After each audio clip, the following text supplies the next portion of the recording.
अस्सलाम वालेकुम dear students. आज हम फर्स्ट ईयर अकाउंटिंग के एक नए लेक्चर के साथ ऑनलाइन मौजूद हैं। कल के लेक्चर में हमने ये सीखा था कि what is an accounting journal. Accounting journal क्या होता है। दूसरी चीज, अकाउंटिंग जर्नल की टाइप्स कितनी होती हैं। और फिर हमने ये सीखा था कि हम जो जर्नल अभी पढ़ने जा रहे हैं, हमारा जो अभी करंट चैप्टर है उसका नाम है general journal. General journal double entry के कॉन्सेप्ट्स पे बेस करता है और डबल एंट्री का एक हल्का सा इंट्रोडक्शन हमने अकाउंटिंग चैप्टर नंबर 1 में पढ़ा था, जिसका नाम था अकाउंटिंग इक्वेशन। उसमें हमने प्लस और माइनस के जरिए मुख्तलिफ एलिमेंट्स ऑफ अकाउंट में इंक्रीज या डिक्रीज को सीखा था। अब एक खास तरीके से इस चीज को समझने के लिए हमने कल डिस्कस किए थे बड़े important concepts about debit and credit and the rules which are required to debit and credit any element of account. कल के लेक्चर में मैंने आपसे कहा था कि आपने दो चीजों पे मेन फोकस करना है। नंबर 1, आपको elements of accounts, titles of accounts अच्छी तरह आने चाहिए, जो हमने अकाउंटिंग इक्वेशन में सीखे थे। Number 2, rules of debit and credit, जो इस वक्त आपके स्क्रीन पे मौजूद हैं। क्या आपको मेरी आवाज़ क्लियर आ रही है? क्या आप स्क्रीन पे ये रूल्स देख सकते हैं?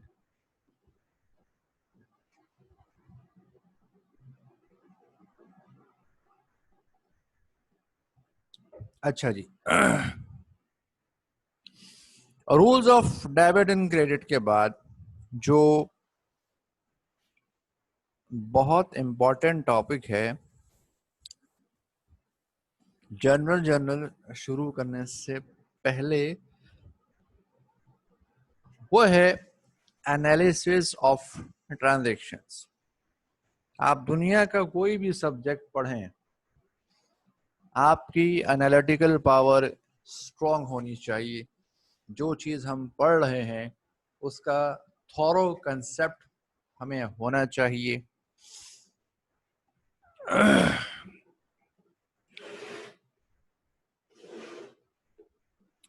अकाउंटिंग में अब हम स्टार्ट करने जा रहे हैं एक जर्नलाइजिंग का कॉन्सेप्ट, कि ट्रांजैक्शंस को जर्नल में कैसे रिकॉर्ड किया जाए। ये हम इंशाल्लाह अभी सीखेंगे। और हम जो चीज सीखने जा रहे हैं जर्नल्स के अंदर, वो पहली टाइप है जिसको हम जनरल जर्नल कहते हैं। और ये मैंने कल आपको बताया था कि जनरल जर्नल में हम हर तरह की ट्रांजैक्शन रिकॉर्ड कर सकते हैं, चाहे उसका ताल्लुक एसेट से हो, लाइबिलिटीज से हो, कैपिटल एक्सपेंस या रेवेन्यू से हो, या वो कैश ट्रांजैक्शन हो या क्रेडिट ट्रांजैक्शन हो, इंटरनल ट्रांजैक्शन हो बिजनेस की, या किसी आउटसाइडर के साथ डीलिंग होती है, कस्टमर सप्लाई के साथ, जिसको हम एक्सटर्नल ट्रांजैक्शन कहते हैं। एक्सटर्नल ट्रांजैक्शन हो, इंटरनल ट्रांजैक्शन हो, किसी भी तरह की दुनिया की एंट्री बनती है, उसको हम जनरल जर्नल में रिकॉर्ड कर सकते हैं। अब आपके सामने स्क्रीन पे एग्जाम्पल नंबर 1 नजर आ रही है। Illustration number 1. January 1, Mr. Ahmad started business with the name of Ahmad Stores by investing a cash of 100,000. अब जो कंसेप्ट हमने सीखा था अकाउंटिंग इक्वेशन में, द कंसेप्ट ऑफ एंटिटी, ठीक है, एंटिटी प्रिंसिपल जो हमने सीखा था वो दोबारा यहाँ पे अप्लाई होगा। हमने अकाउंटिंग इक्वेशन में ये देखा था कि अगर एक बिजनेसमैन बिजनेस के अंदर कुछ इन्वेस्टमेंट करता है तो उसके नतीजे में बिजनेस के अंदर एसेट्स इंक्रीज कर जाते हैं।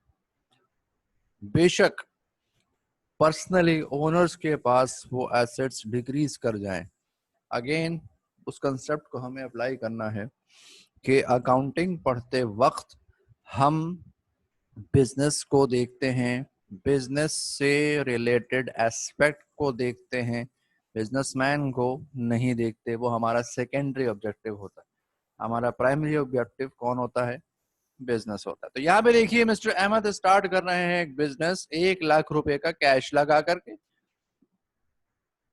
ट्रांजेक्शन ये टेबल बना हुआ है, डायरेक्टली मैं इस टेबल के ऊपर आ रहा हूँ।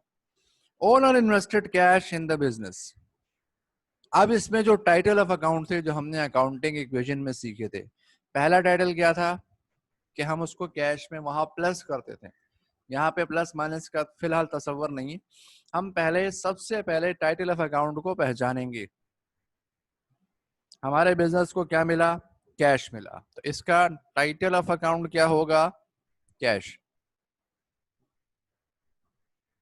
सेकंड नंबर पे ये पैसे किसने दिए? ये पैसे ओनर ने इन्वेस्ट किए। ओनर के जो पैसे होते हैं वो क्या कहलाते हैं? उसको हम कैपिटल कहते हैं।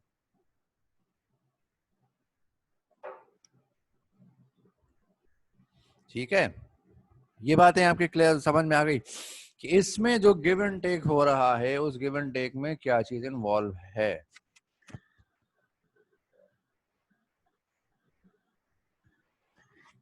अब उसके बाद इसकी नेचर को समझना है। नेचर से मुराद कि इन टाइटल ऑफ अकाउंट का ताल्लुक किस हेड ऑफ अकाउंट या किस एलिमेंट ऑफ अकाउंट से है।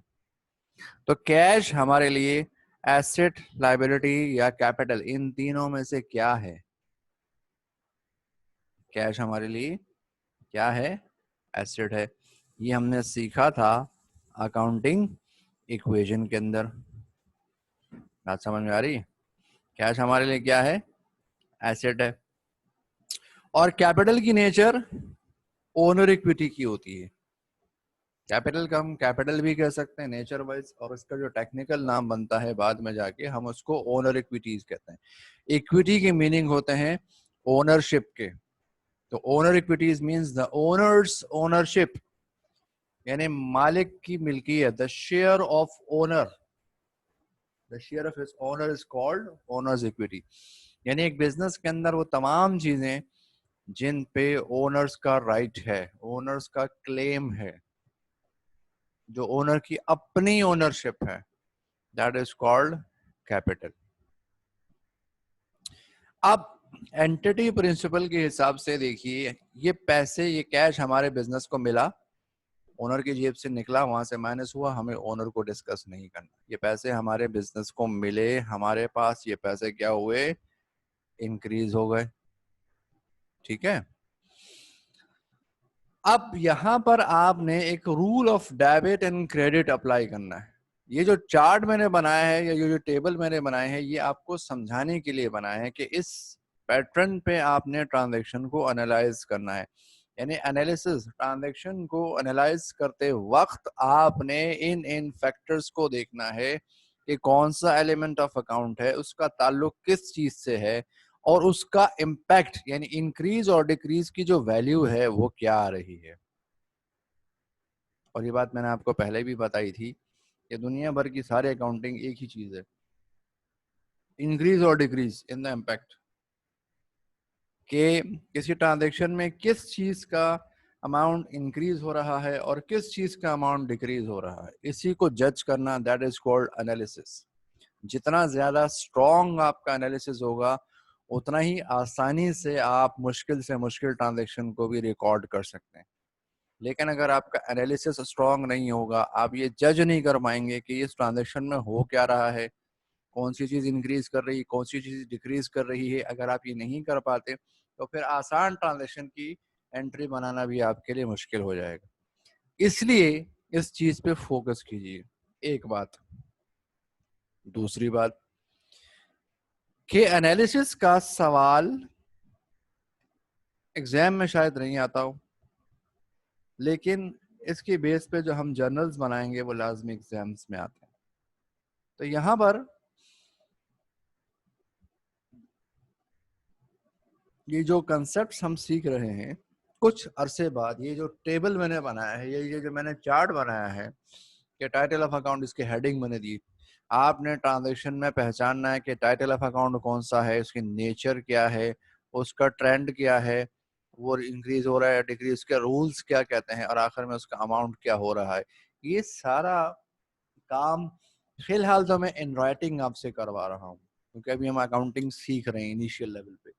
लेकिन कुछ अरसे के बाद जाके ये जो पूरा एनालिसिस का काम है ये आपको वर्बली करना पड़ेगा, अपने दिमाग में सोच के खुद करना पड़ेगा कि ट्रांजैक्शन में कौन सी चीज इन्वॉल्व है, किस चीज को इंक्रीज होना चाहिए और किसको डिक्रीज होना चाहिए। ठीक है। अच्छा, अब rules of debit and credit कल हमने डिस्कस किए थे। हमने ये देख लिया कि एक ओनर मिस्टर अहमद अपने बिजनेस में कैश इन्वेस्ट कर रहा है। हमारे बिजनेस में उसका कैश, हमारे बिजनेस में कैश यानी कि एसेट हमें मिला, तो हमारे पास वो क्या हुआ, इंक्रीज हुआ। अब रूल क्या कहता है कि increase in asset is recorded by debit. ये हमने कल रूल सीखा था जो अब आपको याद हो जाना चाहिए। क्या रूल था? Increase in asset is recorded by debit. एक बात। दूसरी बात कि हमने ये सीखा था ओनर अपना जितना हिस्सा, जितना पैसा मिलाएगा अपने बिजनेस के अंदर, तो उतना ही उसका शेयर, उसका पार्ट बिजनेस के अंदर इंक्रीज होगा, कैपिटल इंक्रीज होगा जितना ओनर इन्वेस्ट करेगा। अब रूल क्या कहता है कि अगर हमारे बिजनेस में कैपिटल इंक्रीज हो तो उसको कहाँ रिकॉर्ड करते हैं? क्रेडिट साइड पे रिकॉर्ड करते हैं। अमाउंट हम लिखेंगे कि 1 लाख रुपीज का हमें कैश मिला और 1 लाख रुपीज का हमारा बिजनेस का कैपिटल हो गया। ठीक है। यानी एक अमाउंट को आप देख रहे हैं हम दो जगहों पे रिकॉर्ड कर, 1 लाख रुपए कैश में भी रिकॉर्ड हो रहा है और वही 1 लाख रुपए कैपिटल में भी रिकॉर्ड हो रहा है। This is called double entry system. यानी एक ट्रांजेक्शन की amount at least 2 title of accounts के अंदर रिकॉर्ड की जाएगी, चाहे वो डेबिट पे रिकॉर्ड हो या क्रेडिट पे रिकॉर्ड हो, बात की बात है, लेकिन रिकॉर्ड कम से कम 2 अकाउंट्स में होगी। That is called double entry system. यहां तक आपकी बात समझ में आ रही?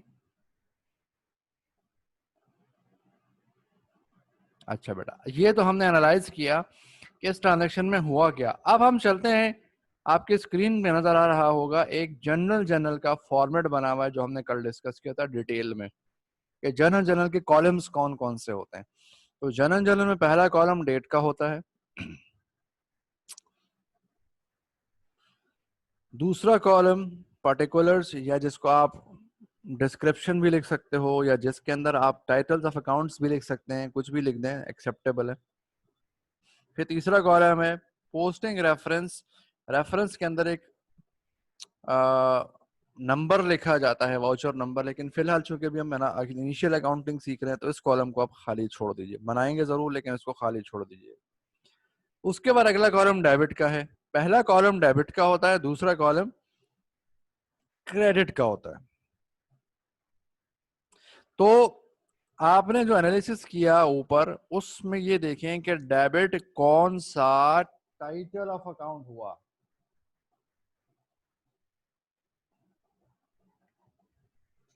डेबिट कौन सा टाइटल ऑफ अकाउंट हुआ या क्रेडिट कौन सा टाइटल ऑफ अकाउंट हुआ, इसको लिखना है। यानी कि आपने डेबिट और क्रेडिट के आगे टाइटल ऑफ अकाउंट लिखना है। ठीक है। चूंकि पहला कॉलम जर्नल के अंदर डेबिट का है तो हमेशा डेबिट की चीज पहले लिखी जाएगी, फर्स्ट लाइन में लिखी जाएगी। और इसको हम डेट वाली लाइन के साथ मिला के लिखते हैं, यहाँ पे गैप नहीं होता, कैश में और लाइन में गैप नहीं होगा। ठीक है, जो डेबिट की चीज होगी वो लाइन के साथ मिला के लिखी जाएगी। ये स्टाइल है, ये प्रेजेंटेशन स्टाइल है, ये स्टैंडर्ड है। हालांकि लिखने से फर्क नहीं पड़ता, आप कहीं भी लिखते हैं, लेकिन अकाउंटिंग में एक खास प्रेजेंटेशन है, और वो ये है कि डेबिट को हमेशा लाइन से मिला के लिखते हैं। तो डेबिट होने वाली चीज क्या थी हमारी ट्रांजैक्शन में? वो कैश थी। कैश को हमने डेबिट पे लिख के और उसके आगे अमाउंट को 1 लाख रुपए डेबिट कैश के आगे लिख दिया, पैरेलल कैश के अमाउंट के आगे क्या लिख दिया? 1 लाख रुपीज। अब दूसरी चीज क्या है? क्रेडिट। क्रेडिट क्या हुआ था? कैपिटल। कैपिटल क्रेडिट होने वाली चीज है। कैपिटल को मैंने क्या कर दिया? सेकंड लाइन में लिख दिया। लेकिन कैपिटल जब लिखते हैं तो बेटा जरा सा एक गैप देते हैं, लाइन से एक गैप देते हैं। इस गैप देने को हम लोग कहते हैं इंडेंटेशन, यानी कि to indent the title of account for credit. यानी जो चीज आपकी क्रेडिट होनी होगी उसको आप क्या करेंगे? जरा सा गैप देंगे। इस गैप देने को हम क्या कहते हैं? इंडेंट करना कहते हैं। तो जब भी कोई भी चीज क्रेडिट पे जाए, चाहे कैश जाए क्रेडिट पे, बैंक जाए, कैपिटल जाए, जो भी चीज क्रेडिट पे जाएगी उसको हम थोड़ा सा गैप दे के लिखेंगे। ठीक है, ये अकाउंटिंग का स्टाइल है, प्रेजेंटेशन स्टाइल है, और यही चीजें सीखने के लिए हम अकाउंटिंग में मौजूद हैं यहाँ पे। तो क्रेडिट पे हमें कैपिटल को लिखना है, ये हमने ऊपर एनालाइज कर लिया था। अब हम कैपिटल के आगे जाके 1 लाख रुपया क्रेडिट साइड पे लिख देंगे। कैश के आगे डेबिट में लिखा था 1 लाख रुपया, और क्रेडिट के कैपिटल के आगे जाके क्रेडिट में लिखेंगे वही 1 लाख रुपया। बात समझ में आ रही या नहीं आ रही? ओके। अब ये जो हमने काम किया इसको क्या कहते हैं? इसको अकाउंटिंग की जबान में कहते हैं एंट्री। क्या कहते हैं? एंट्री। यानी हमने एक transaction, to record a transaction into a journal is called an entry.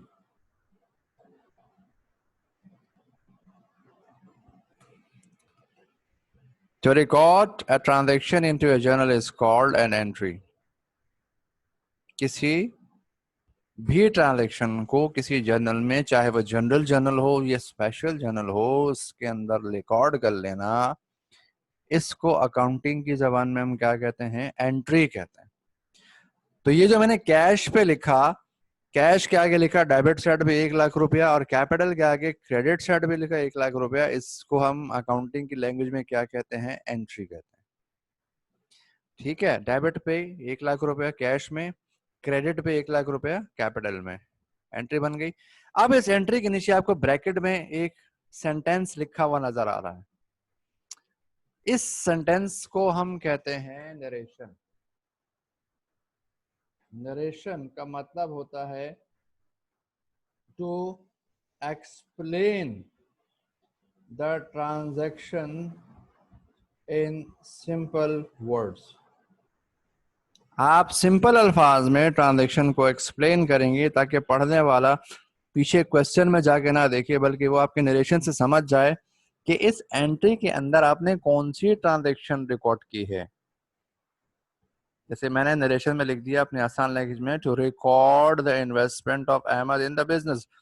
अब अगर एक शख्स इस क्वेश्चन को ना देखे, वो खाली इस एंट्री को देख ले, ट्रांजैक्शन को ना पढ़े, वो इस एंट्री को देख ले, उसके नरेशन में देख ले, नरेशन में लिखा हुआ है टू रिकॉर्ड द इन्वेस्टमेंट, वो समझ जाएगा कि रिकॉर्ड करने वाले ने इस एंट्री में ओनर की इन्वेस्टमेंट को रिकॉर्ड किया, तो क्वेश्चन पढ़ने की जरूरत ही नहीं पड़ेगी उसको। ये चीज लिखना जरूरी है। This is the part of entry. 3 चीजों को आपने सही जगह पे लिखना है। नंबर 1, आपके टाइटल ऑफ अकाउंट सही होने चाहिए। नंबर 2, आपकी अमाउंट सही होनी चाहिए। और नंबर 3, आपके नरेशन सही होने चाहिए। ये सारे काम जब हो जाएंगे तो ये क्या कहलाती है? अकाउंटिंग एंट्री कहलाती है। ये पहली एंट्री हमने पढ़ी, ये हमें समझ ले कि ये हमारी आज की अकाउंटिंग की बिस्मिल्लाह थी। General journal is the basic journal of accounts, ये हमने डिस्कस किया था। General journal is called the king of all journals. ठीक है, जो चीजें बाकी जर्नल्स में रिकॉर्ड होती हैं वो ऑलरेडी जनरल जर्नल के अंदर भी रिकॉर्ड की जा सकती हैं। तो पहली एंट्री आपने सीख ली, समझ में आ गई, कोई कंफ्यूजन तो नहीं है इसके अंदर? Very good. अब दूसरी एंट्री पे चलते हैं, illustration number 2।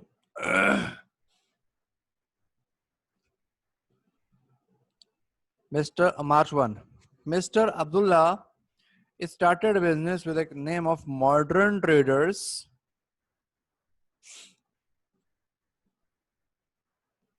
by investing cash 80,000 and furniture 10,000.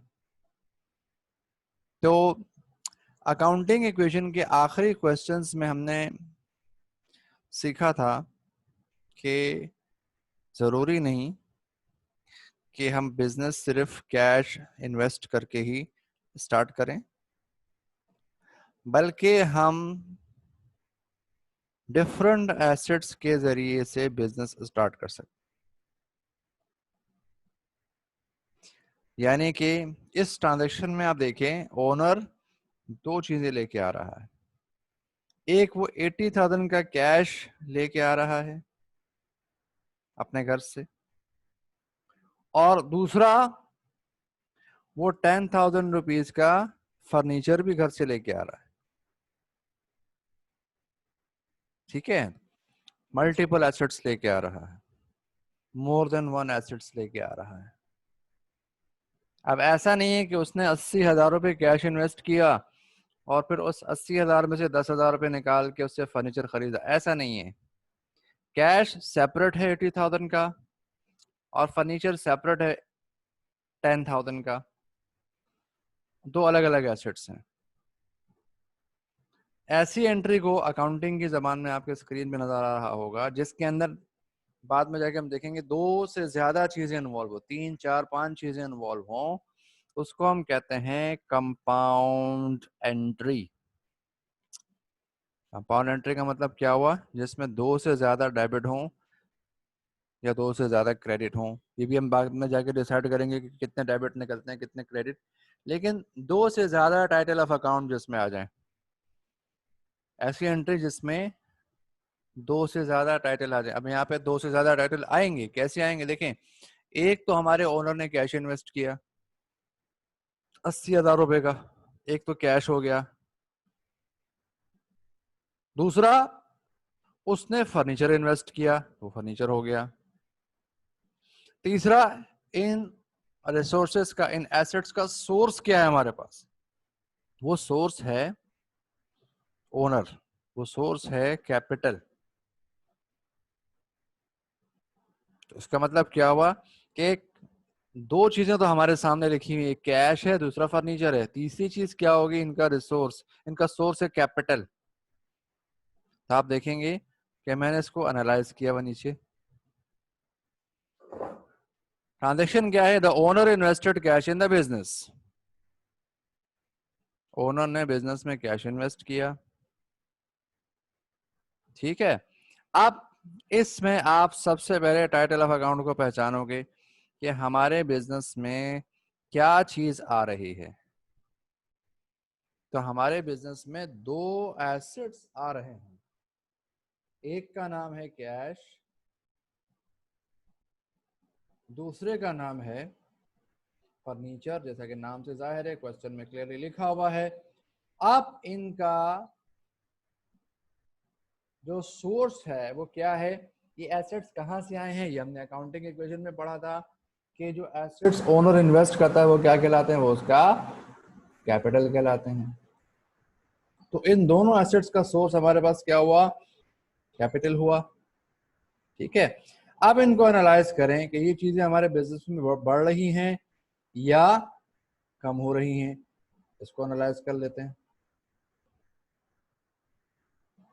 ठीक है, तो देखिए जरा, सबसे पहले हमारे बिजनेस को कैश मिल रहा है, कैश हमारा एसेट है।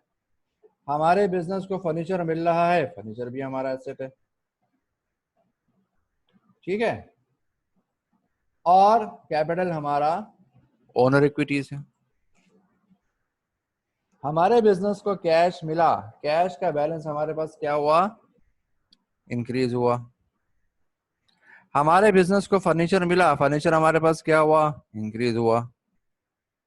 ये बात समझ में आ रही है। और ओनर जितने पैसे मिलाएगा उतना उसका कैपिटल इंक्रीज होगा, तो यहाँ कैपिटल भी इंक्रीज हो रहा है। अब यहाँ पे rules of debit and credit apply करेंगे। एसेट जब इंक्रीज होता है, increase in asset is recorded by debit, ये हमने डिस्कस किया था कल पिछले लेक्चर में। फर्नीचर भी हमारा एसेट है, हमारे पास इंक्रीज हो रहा है, उसको भी हम क्या करेंगे, डेबिट करेंगे। दो चीजें यहाँ पे डेबिट होंगी, एक कैश डेबिट होगा और दूसरा फर्नीचर डेबिट होगा। और कैपिटल ओनर जब इन्वेस्टमेंट करता है बिजनेस के अंदर, चाहे किसी भी शक्ल में करे, कैश की शक्ल में करे या फर्नीचर की शक्ल में करे, किसी भी एसेट की शक्ल में करें, तो ओनर का जो कैपिटल होता है वो भी इंक्रीज कर जाता है, बढ़ जाता है, ठीक है। अब क्या होगा, यहाँ पे कैपिटल आपका क्या हुआ, इंक्रीज हुआ, तो कहाँ जाएगा, क्रेडिट पे। तो यहाँ हमने डिस्कस किया कि दो चीजें डेबिट हो रही, एक तो कैश हमारा डेबिट हो रहा है। अब कैश का अमाउंट कितना था, जो इतना इन्वेस्ट किया, क्वेश्चन के अंदर देखिए 80,000 का कैश इन्वेस्ट हुआ तो 80,000 आ गया यहाँ पे। इसी तरह फर्नीचर का अमाउंट कितना था, 10,000 था। अब ये दोनों एसेट्स मिला के ओनर ने इन्वेस्टमेंट की है बिजनेस में 90,000 की। ओनर क्या कहेगा कि मेरा इस बिजनेस में 90,000 रुपीज का शेयर है, जिसमें से मैंने 80,000 रुपया कैश की शक्ल में और 10,000 रुपए मैंने फर्नीचर की शक्ल में लगाए थे। तो कैपिटल कितना हो गया, 90,000। अब जब हम इसको जर्नल में शो करेंगे, सबसे पहले हम दुकान का, बिजनेस का नाम लिखेंगे, मॉडर्न ट्रेडर्स, उसके दुकान का नाम है। दूसरी चीज हम क्या बना रहे हैं, उसका नाम लिखेंगे, हम बना रहे हैं जनरल, तो हम जनरल का नाम लिखेंगे। तीसरी चीज क्या है हमारे पास, इसके फॉर्मेट, कि जनरल का जो फॉर्मेट है उसमें क्या करना है आपने, date, particulars, posting reference, debit credit, ये आपने लिखना होगा। अब आप देखें एनालिसिस के हिसाब से आपने कहा था दो चीजें डेबिट होंगी, एक कैश को डेबिट करना था टाइटल ऑफ अकाउंट के एतबार से, और दूसरा हमें फर्नीचर को डेबिट करना था। तो हम डेबिट के कॉलम में गए और हमने दो डेबिट लिख दिए। क्या डेबिट लिखा, एक तो हमने कैश पे डेबिट लिखा, दूसरा हमने फर्नीचर को डेबिट पे लिखा। यानी डेबिट पे लिखने से मुराद लाइन से मिला के लिखा। और तीसरी चीज जो है वो कैपिटल है, तो उसको मैंने तीसरी वाली लाइन में जरा सा इंडेंट करके गैप दे के लिख दिया। तो जो डेबिट की चीजें होंगी वो क्या होंगी, वो लाइन से मिला के लिखी जाएंगी, और जो क्रेडिट की चीजें होंगी वो क्या होंगी, वो लाइन से थोड़ा गैप दे के लिखी जाएगी। अब आप जाएं, कैश कितना इन्वेस्ट हुआ, कैश का अमाउंट हमारे पास है 80,000, हमने 80 पे डेबिट कर दिया। फर्नीचर का अमाउंट हमारे पास 10,000, हमने 10,000 पे डेबिट कर दिया। और कैपिटल को हमने क्रेडिट कर दिया 90,000 पे, ठीक है। अच्छा, एक बात का ख्याल रखिए, किसी भी एंट्री के अंदर जितना अमाउंट आपने टोटल डेबिट साइड पे रिकॉर्ड की होंगी, उतना ही टोटल क्रेडिट साइड पे अमाउंट में होना चाहिए।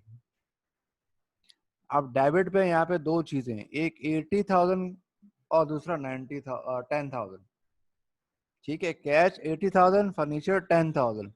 तो डेबिट पे अगर हम टोटल अमाउंट देखेंगे इस एंट्री के अंदर, तो वो 90,000 डेबिट साइड पर है, और उतना ही अमाउंट हमारे पास एंट्री के अंदर क्रेडिट साइड पे मौजूद है। ये बात को ध्यान में रखिएगा कि किसी भी अकाउंटिंग एंट्री के अंदर जितना अमाउंट टोटल डेबिट पे होगा उतना ही अमाउंट टोटल क्रेडिट पे होगा। यानी ओवरऑल एंट्री के अंदर total of the debit should be equal to the total of credits. जी, ये बात आपकी समझ में आ गई? कोई कंफ्यूजन तो नहीं है इसमें? आगे चलते हैं इलस्ट्रेशन नंबर 3।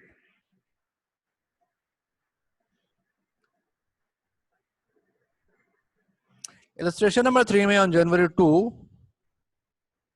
वही बिजनेस चल रहा है, कोई नया बिजनेस नहीं है, या कुछ ट्रांजेक्शन आपको दी गई है। वो कह रहे हैं कि भाई deposited cash into the bank, हमने कैश, अपना कैश इन हैंड, जो हमारे पास कैश ऑफिस में लॉकर में मौजूद था कैश के नाम से, वो कैश हमने उठाया और जाके अपने बैंक में डिपॉजिट कर दिया। अब किस चीज का लेन देन हुआ, ये हमने अकाउंटिंग इक्वेशन में सीखा था। हमने अपना कैश अपने बैंक में डिपॉजिट कर दिया।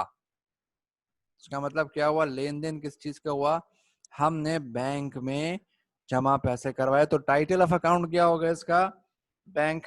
और क्या डिपॉजिट किया, कैश डिपॉजिट किया, इसका टाइटल ऑफ अकाउंट क्या होगा, कैश होगा। ठीक है। अब बैंक भी हमारे लिए एसेट है, कैश भी हमारे लिए एसेट है। हमने बैंक में अमाउंट डिपॉजिट किया, बैंक बैलेंस क्या हुआ हमारे लिए, इंक्रीज हो गया। और हमारे पास कैश इन हैंड जो था वो अब हमारे पास से चला गया, तो कैश हमारे बिजनेस में क्या हो गया, डिक्रीज हो गया। ये बड़ा मेन कॉन्सेप्ट है इस वक्त जनरल के हिसाब से। क्या ये बात आपको समझ में आ गई कि बैंक बैलेंस हमारा बढ़ रहा है, तो जिसको हम अकाउंटिंग इक्वेशन में प्लस करना कहते थे, प्लस से मुराद यहाँ पे क्या होती है, इंक्रीज। और जिसको हम अकाउंटिंग इक्वेशन में माइनस करना बोलते थे, उस माइनस करने से मुराद क्या होती है, डिक्रीज। माइनस और प्लस के लिए जो हम वर्ड इस्तेमाल कर रहे हैं यहाँ पे वो है इंक्रीज एंड डिक्रीज। तो हमारा बैंक बैलेंस बढ़ रहा है, हमने उसको क्या कर दिया, कैश हम बैंक हमारा एसेट है और बैंक में पैसे बढ़ रहे हैं। तो रूल क्या कहता है, rules of debit and credit क्या कहते हैं इस बारे में, वो हमें कहते हैं कि भाई जब भी एसेट इंक्रीज होगा उसको डेबिट साइड पे रिकॉर्ड करना है। और दूसरी चीज, कैश डिक्रीज हो रहा है तो डिक्रीज के बारे में रूल क्या कहता है, एसेट की डिक्रीज के बारे में रूल कहता है कि decrease in asset is recorded by credit. जब भी आपके बिजनेस के एसेट्स में कमी आएगी, इसको आप क्रेडिट करोगे। तो यहां हमने जज कर लिया, एनालाइज कर लिया कि दो एसेट्स इन्वॉल्व हैं, कैश भी हमारा एसेट है और बैंक भी हमारा एसेट है। एक एसेट इंक्रीज हो रहा है, दूसरा एसेट डिक्रीज हो रहा है। जो एसेट इंक्रीज हो रहा है उसका नाम है बैंक, जो एसेट डिक्रीज हो रहा है उसका नाम है कैश। यानी हमें डेबिट किसको करना है, बैंक को करना है। तो हमने बैंक को डेबिट के स्टाइल में लाइन से मिला के लिख दिया, डेबिट पे लिख दिया। और इस एनालिसिस के एतबार से हमें क्रेडिट किसको करना है, कैश को करना है। तो हमने कैश को जरा सा इंडेंट करके गैप दे के क्रेडिट साइड पे लिख दिया। अब आप जलन जलन में देखें, आपके सामने अमाउंट जो मौजूद है उसमें बैंक में डेबिट हुए 25 और कैश में क्रेडिट हो गए 25। ठीक है, समझ में आ रही बात, मुश्किल तो नहीं है। ये इनिशियल लेक्चर्स में बेटा, इस पे आपका जितना एनालिसिस आपका स्ट्रांग होगा उतना बाकी चैप्टर्स को करने में इंशाल्लाह आपको आसानी होगी। Any problem with that? Very good. आगे चलते हैं, ट्रांजैक्शन नंबर 4 पे चलते हैं। इलस्ट्रेशन नंबर 4 या ट्रांजैक्शन नंबर 4। अब वो कह रहे हैं कि जनवरी 5 परचेज फर्नीचर फॉर कैश। अब इस तरह की ट्रांजैक्शन हमने पिछले चैप्टर में, अकाउंटिंग इक्वेशन के चैप्टर में हमने पढ़ी थी, और उसको हमने वहां पे प्लस या माइनस किया था इक्वेशन के अंदर। अब हम देखते हैं कि उसको जर्नल में कैसे रिकॉर्ड करेंगे।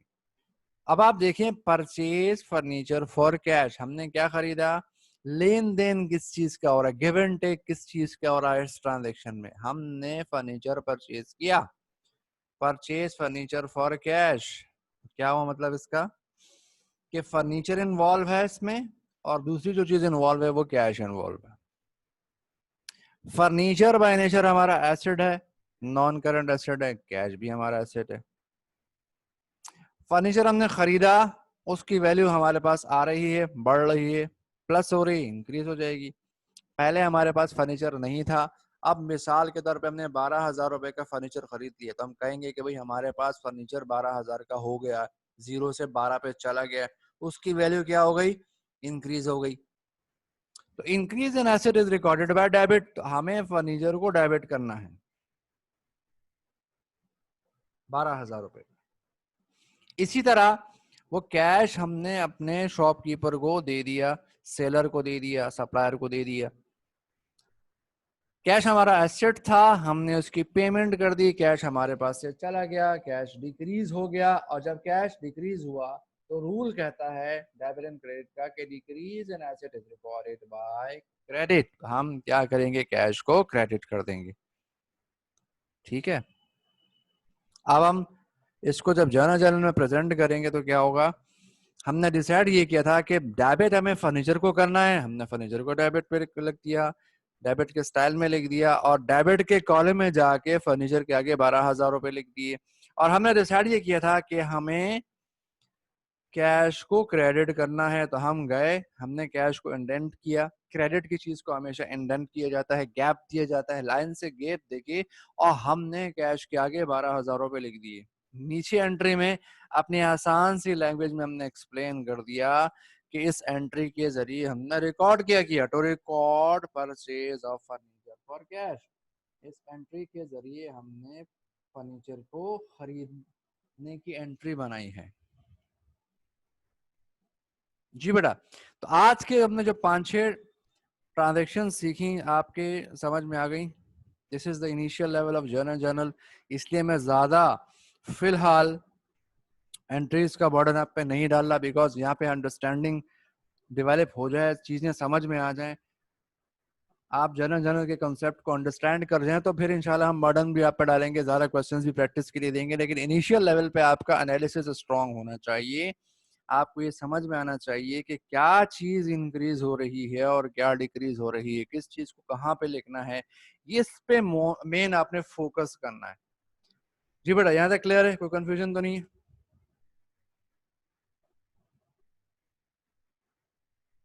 Any problem? ठीक है, तो यहाँ पर मैं अपने लेक्चर को रोकता हूँ। इंशाल्लाह कल अगली क्लास के अंदर हम इसी जर्नल के कॉन्सेप्ट को मजीद आगे लेके जाएंगे। आज के लिए मैं अपना लेक्चर एंड कर देता हूँ। अल्लाह हाफिज।